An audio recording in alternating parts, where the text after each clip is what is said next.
John Thune and Donald Trump just had what Thune called a very spirited conversation over a surprise Senate vote on war powers and Venezuela. Here's the deal.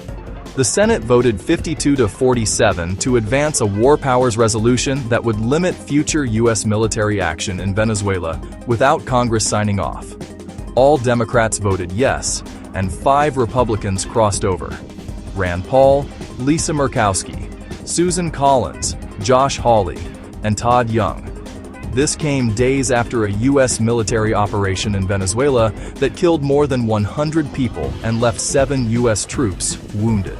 The mission captured former President Nicolas Maduro and his wife, who were brought to the U.S. to face federal charges, including a narco-terrorism conspiracy. Trump was furious.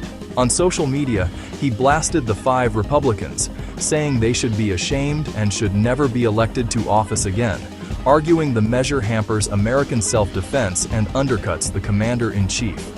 Before those posts, Trump called Senate Majority Leader John Thune.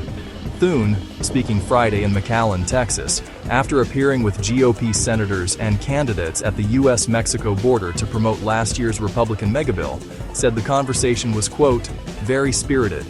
He added there's frustration at the White House and in the Senate over a vote like this. Thune defended Susan Collins against Trump's criticism, characterizing Trump's response as a short-term reaction. He also said he wasn't shocked by the result, but called it unfortunate that the Senate is spending time on war powers instead of moving appropriations before the January 30th deadline. This fight isn't done. The Senate still has to fully debate and pass the resolution. The House is unlikely to approve it, and even if it does, the president can veto. Still, the procedural vote adds to a narrative that Trump may be losing some grip on congressional Republicans after keeping defections in check last year. Thune wouldn't predict if he can flip at least 2 Republicans to block final passage next week. He did say lobbying is underway. We'd love to have some of our colleagues come back around, noting that constitutional and legal questions are getting more fully answered.